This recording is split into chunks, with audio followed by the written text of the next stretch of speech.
Hi everyone, it's Brooke with Color Me Worthy, and this week I've decided to talk a little bit on this book that I'm currently reading. It's called The Four Agreements by Don Miguel Ruiz.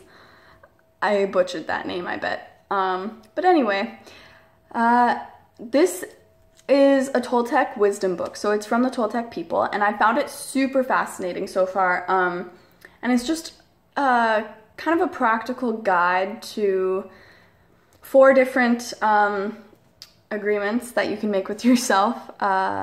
So here, I'll just read you what the agreements are.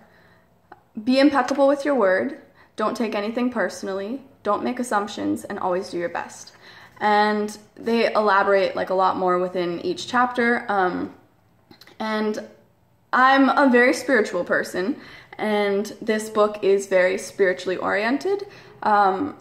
But if you're into that kind of stuff or open to it, I really highly suggest reading it, because this has been absolutely incredible for me to read so far, and I've even tried applying some of it to my own life, and I've been having super positive results from it. So I just wanted to read a little excerpt from this and then talk on it a little bit. In your whole life, nobody has ever abused you more than you have abused yourself. And the limit of your self-abuse is exactly the limit that you will tolerate from someone else. If someone abuses you a little more than you abuse yourself, you'll probably walk away from that person. But if someone abuses you a little less than you abuse yourself, you will probably stay in the relationship and tolerate it endlessly. If you abuse yourself very badly, you can even tolerate someone who beats you up, humiliates you, and treats you like dirt. Why? Because in your belief system you say, I deserve it. This person is doing me a favor by being with me. I'm not worthy of love and respect. I'm not good enough. We have the need to be accepted and to be loved by others, but we cannot accept and love ourselves. The more self-love we have, the less we will experience self-abuse. Self-abuse comes from self-rejection, and self-rejection comes from having an image of what it means to be perfect and never measuring up to that ideal. Our image of perfection is the reason we reject ourselves. It is why we don't accept ourselves the way we are, and why we don't accept others the way they are. So I found that really relatable. I've found in my own life that when I'm treating myself the way that I would treat my mom or my little sister, or like someone that's just really important to me, I in turn will start to see other people start to treat me in that way as well. There's just like so many quotes out there about like, we accept the love we think we deserve and all of that type of stuff, but I am a firm believer that we accept the love that we have for ourselves from other people. I myself have been in really abusive and toxic relationships before, of all kinds, whether it was romantic or platonic, even with family. And I've just discovered that it is when I am taking time to take care of myself. And for me, like I said, I'm a really spiritual person. So when I'm doing yoga and meditating and playing around with my crystals, that is just so huge for me. Also, like when I'm eating properly, when I'm drinking enough water, when I avoid certain things from my lifestyle, that is when I feel the most like myself, first of all, and also the best about myself. And I start kind of weeding out the people in my life who don't treat me the same way that I'm treating myself in that moment. But then there's a shift that happens, and this is the tricky part. And I find that I've been learning this lesson a lot lately, that everything is about perspective. I've been practicing, like, as soon as I start to think about myself in a negative light, I've been actively trying to counteract that. So every negative thought that I have, I'll counteract it with a positive one. Just a little like tip that you could possibly try out. I have a cat, and every time that I say I love him, or okay, most of the time when I say I love him, I'll try to say it back to myself as well. I found that that's a really good practice to adopt, because, I mean, we say I love you to our animals all the time. So if we said I love you to ourselves as much as we say I love you to our animals, I think that we would feel so much better about ourselves. So yeah, perhaps you can join me in that little endeavor because I've been finding it a really positive experience so far. But back to the original point.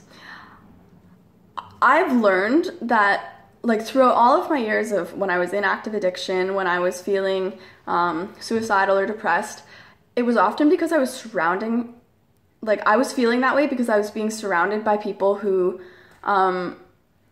were treating me with the same hatred and cruelty that I was treating myself. And it's all just one perpetual cycle. I mean, it all started with, whoa, there's my cat. Here's my kitty cat. It all started with one person in my life initially telling me something negative that they thought about me. And then I held on to that and kind of adopted that as a fundamental belief about myself. And then I would start telling myself that all the time, and then I would in turn attract people into my life who would tell me those things all the time as well. I am a firm believer in the law of attraction, and I'm very open about that. And I truly believe that what you are putting out into the world is what you're going to get back. So if you're constantly saying bad things about yourself, then you're probably going to attract people into your life who are saying bad things about you as well, or doing bad things to you as well.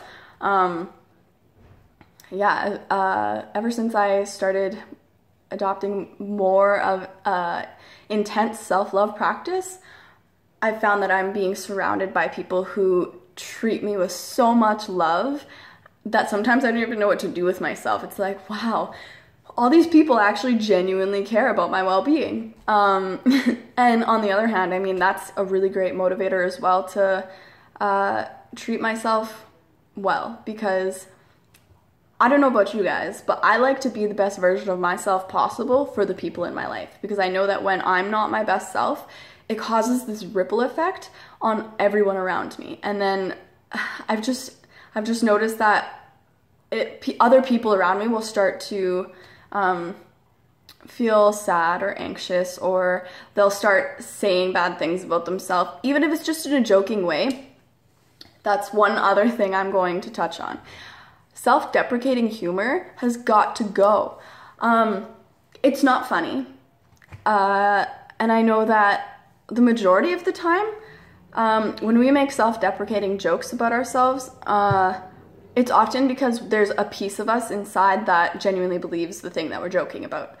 So if you're constantly walking around saying like, oh, of course I do that, I'm so stupid, then there's a really high likelihood that you actually feel stupid inside, and you're just covering it up with humor so that you can actually get away with saying it out loud, and have other people laugh along with you. So anyways, that's my little tangent for the day. I just really thought it was important to touch on this topic because it's actually something that I am focusing on in my own life right now. I'm working very, very hard to change the way that I speak to myself and the way that I even think about myself. There's this, I don't even know really what to call it. There's this thing that I learned throughout all of my years of being in treatment centers and detoxes and recovery groups and therapy and all of that stuff, that your thoughts become your words, and your words become your beliefs, and your beliefs become your actions. And I think it goes something like that. I might have gotten some of those mixed up, but anyways, you get the point. Our thoughts are so powerful that if we can just like force ourselves to kind of start changing the way that we think about ourselves and about the world around us, then that'll just cause a ripple effect where you're engaging positively with the world around you and with yourself. Sorry, I had a little bit of a brain fart there. So yeah, I'd like to challenge you guys to start saying I love you to yourself at least half as often as you say it to your pets. Because I mean, we say I love you to our pets constantly. And I've had a really positive experience so far in adopting that practice. So I think that's the end of my little ramble for today. If you have any questions, comments, if you just want to show your support, please comment below. Like and share this video, please, and thank you. We're trying to build as big of a community as possible for us to start creating a little bit of a revolution, like I said in the last video. So, yeah. If you would like to follow us on Facebook, we are at Color Me Worthy, just the same spelling as in our YouTube channel.